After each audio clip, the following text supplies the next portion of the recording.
What's up everybody? Welcome back to the Yoga Tantra Healing channel.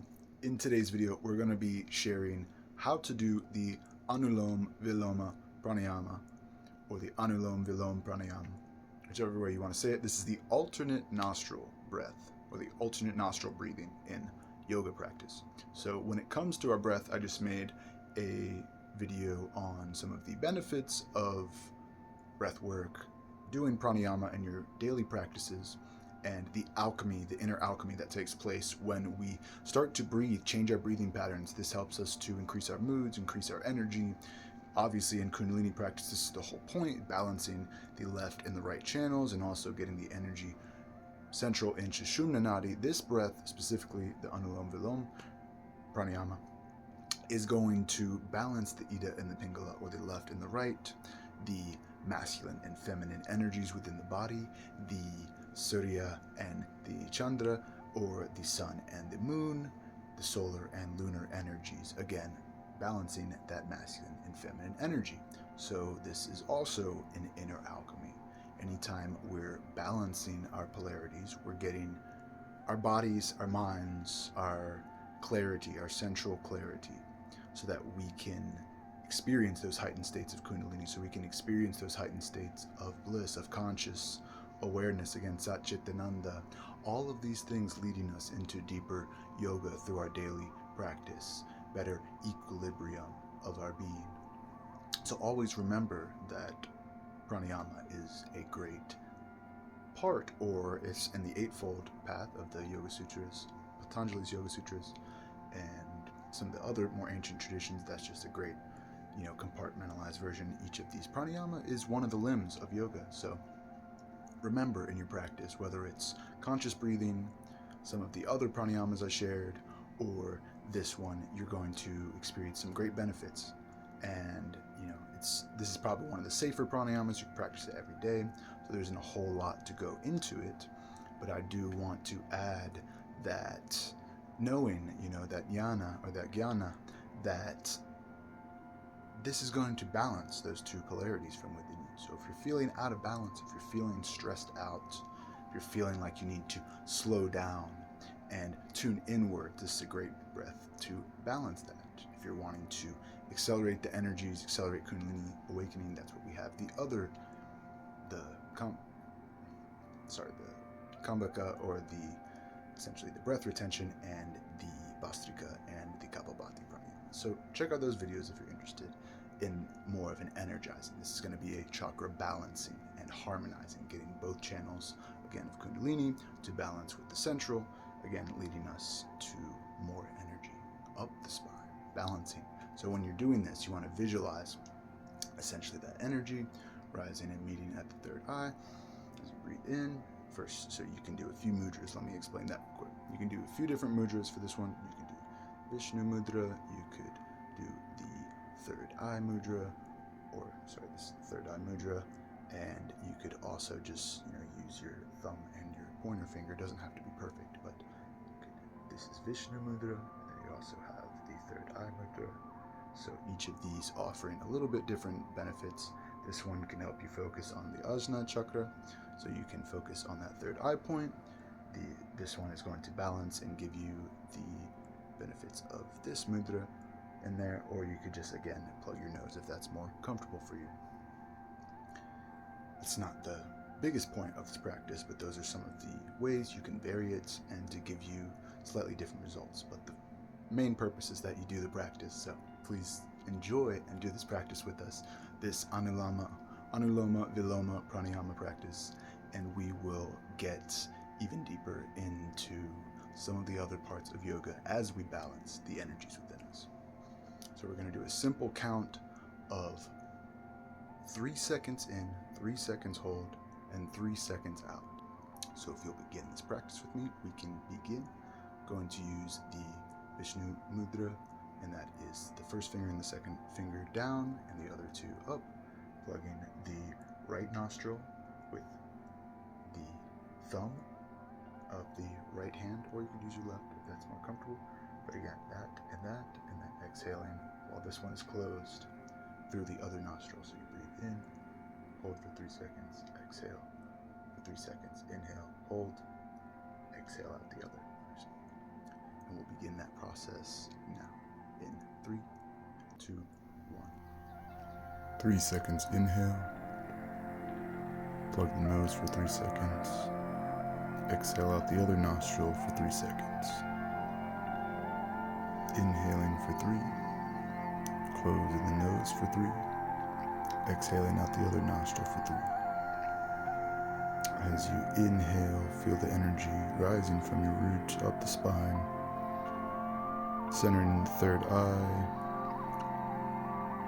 You can imagine both channels, the left and the right, energy flowing through each as you inhale and spiraling up the body, then meeting in that third eye point, and then releasing, balancing out the other side.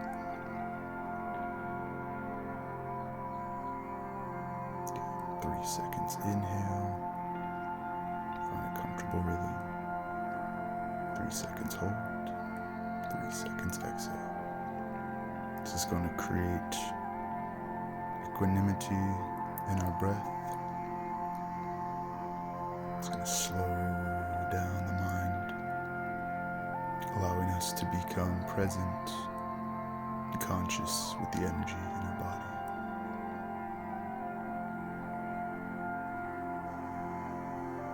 The more intent you place in your breath can help you access the energies within you. So be sure to be conscious and mindful of each breath, still breathing deeply from the core.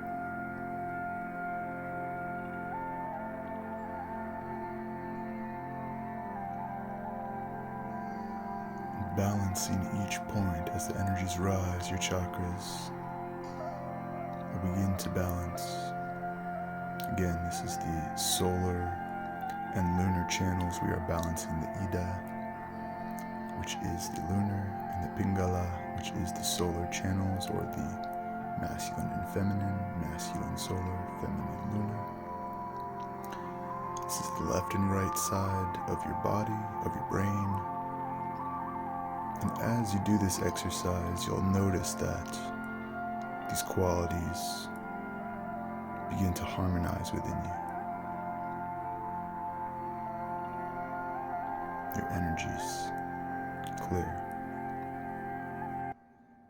And that would be 9 rounds of the practice. So you could do this in different intervals. Try to go for at least 9 to maybe 18 or 20 rounds. Take some deep breaths.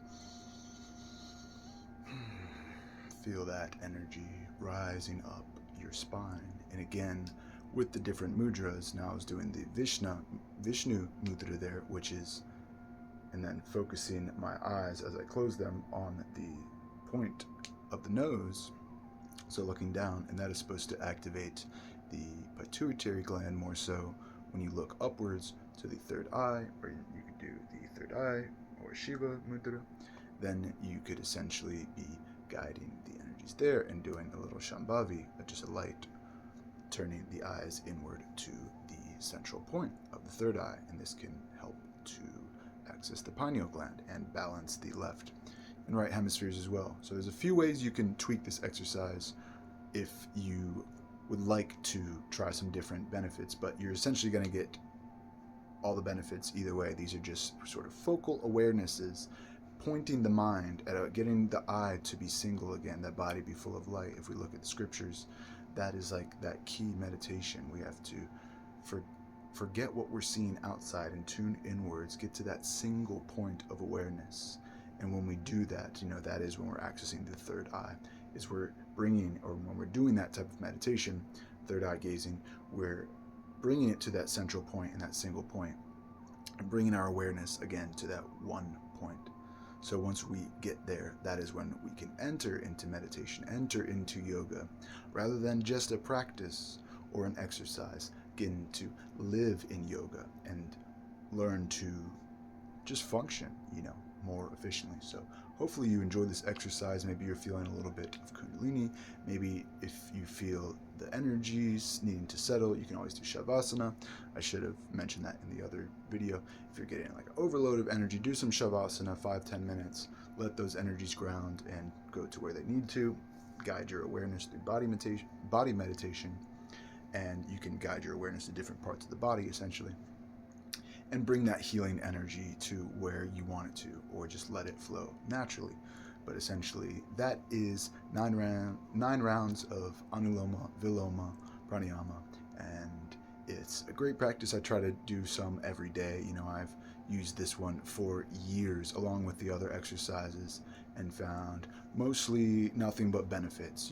I don't, like I said, you may get a little increase in energy, a little Kundalini type of, they call it Kundalini syndrome or whatever, but this just means probably go ground out, get on the earth, bare feet, drink some water, lay down on the mat, take a nap, even if you feel tired for some reason. Different things can happen to different people. So the way everyone reacts to more energy flow is up to them and how their system's ready for it. So as we've prepared with asana, we move into pranayamas, the observances of the mind, the yamas and niyamas, all these other things, moving into meditation, and then dharana and dhyana, and all these different things, concentration to samadhi, or that eventual place where we find ourselves in deeper and deeper states of bliss and ecstatic awareness, where everything from the inner world to the world around us is connected in that oneness, in that flow with divinity, with God, with our higher selves and our lower selves merged and fully embodied in these beautiful bodies. So hopefully you enjoyed this episode. Make sure to like and subscribe to the channel for more content, and hit us up. Go over to our links in the description. You can subscribe on Patreon for monthly yoga lessons, Kundalini meditations, and private practices. And I would look so forward to serving you there in a more personal way, and being also a guide. Those comes with guidance from my 12 years almost experience of doing Kundalini awakening very intently and as part of my daily life, and all these limbs of yoga. And so I can help you through some of the challenges and more things that you have questions to. We can access scriptures, different things, tantras, and various other teachings to help you get, that forward motion that you're looking for in your life. Because Kundalini awakening, although it does take yoga, the life of, even the tantric path, it takes a bit of detachment from the world and discernment from the things that are good for us or aren't so good for us. So we start to learn those things again in the observances of the mind, and that is a part of our daily yoga that we carry with us through all our things. So sometimes there's things we don't know how they're affecting us. I'm here for that. I'm here to offer my firsthand experiences, as well as just all of my, love and knowledge and support to be that, supportive strength on your walk, but always empowering you to do the work. And remember, the source is inside of you. That energy, that connection to the divine you seek is inside of you. So let's get activating it. Let's get awakening to our higher consciousness and our oneness in the now. Thanks everyone for watching. Check out the links to get in touch with us, and I will see you so soon.